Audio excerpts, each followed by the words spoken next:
सर्वमंगल मांगल्ये शिवे सर्वार्थ साधिके शरण्ये त्र्यंबिके गौरी नारायणी नमोस्तुते।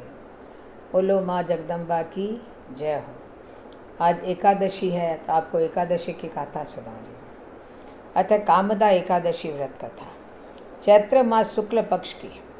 युधिष्ठिर बोले, हे वासुदेव, आपको नमस्कार है। आप मुझसे कहिए कि चैत्र शुक्ल पक्ष में एकादशी का क्या नाम है। तो श्री कृष्ण बोले, हे राजन, इस प्राचीन कथा को एकाग्र मन से सुनो, जिसको महाराज दिलीप के प्रश्न करने पर वशिष्ठ जी ने कहा।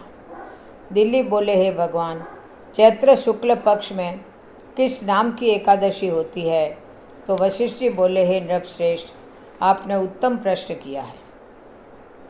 चैत्र के शुक्ल पक्ष में कामदा नाम की एकादशी होती है। वह पवित्र एकादशी पाप रूपी ईंधन को भस्म करने के लिए दावानल की तरह है। हे राजन, पापों को नाश करने वाली और पुण्य को बढ़ाने वाली इस कथा को सुनो। प्राचीन समय में सुवर्ण और रत्नों से सुशोभित रतनपुर नाम के नगर मोदोन्मत्त पुंडरिक आदि नाग निवास करते थे। गंधर्व, किन्नर और अप्सरा राजा पुंडरिक का सेवन करते थे। वहाँ ललिता नाम की सुंदर अप्सरा और ललित नाम का गंधर्व रहता था। वे दोनों स्त्री पुरुष प्रेम से युक्त और धन धान्य से भरे हुए अपने घर में सदा क्रीड़ा करते थे। ललिता के हृदय में सदा पति बसता था। पति के हृदय में सदा ललिता स्त्री निवास करती थी। एक समय सभा में पुंडरिक आदि गंधर्व क्रीड़ा कर रहे थे और स्त्री रहित ललित गंधर्व गान कर रहा था। वह ललिता की याद करता हुआ बेसुरा गाने लगा।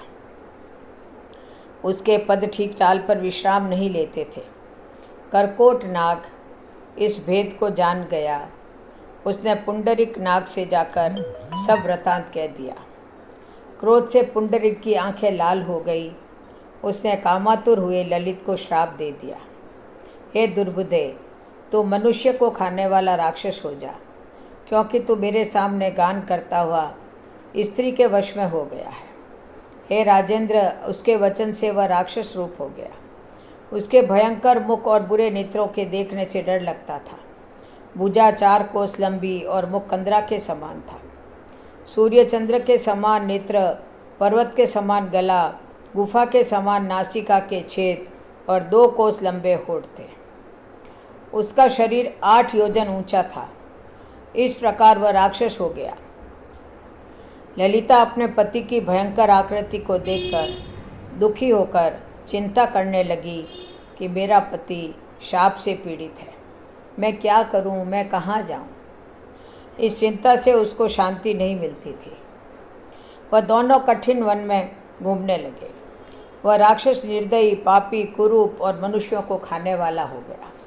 शाप से पीड़ित होकर उसे रात दिन सुख नहीं मिलता था। ललिता उसकी यह दशा देखकर बहुत दुखी हुई और रोती हुई उसके साथ गंभीर वन में घूमने लगी। एक समय ललिता ने विंध्याचल के शिखर पर श्रृंगी ऋषि का परम पवित्र आश्रम देखा। ललिता शीघ्र ही वहाँ गई और नम्रतापूर्वक बैठ गई। उसको देखकर मुनीश्वर बोले, हे शुभे, तू कौन है और किसकी बेटी है, किस लिए यहाँ आई है, यह मेरे सामने सत्य कह। तो ललिता बोली, वीरंधवा नाम का महात्मा गंधर्व है, उसकी मैं बेटी हूँ। ललिता मेरा नाम है।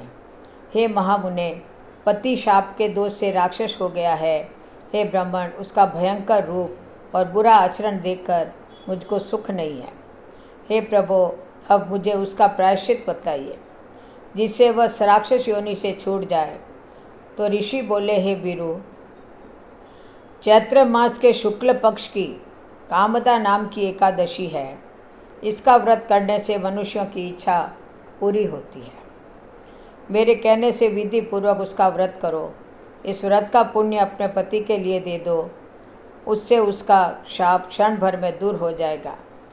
हे राजन, मुनि का यह वचन सुनकर ललिता प्रसन्न हुई।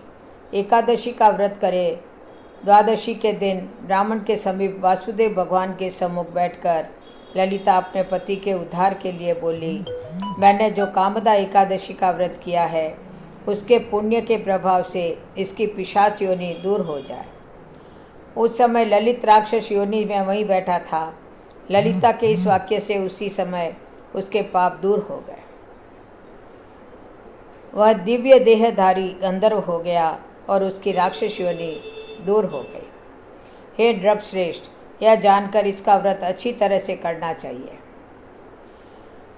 लोगों के हित के लिए मैंने तुमसे कहा है, ब्रह्म हत्या आदि पाप और पिशाच योनि को नष्ट करने वाली इससे बढ़कर और कोई तिथि नहीं है। फलाहार, इस लंगों का सगार लेना चाहिए। लंगो क्या होता है? बोलो एकादशी की जय हो। जय जय श्री राधे, जय जय श्री कृष्ण।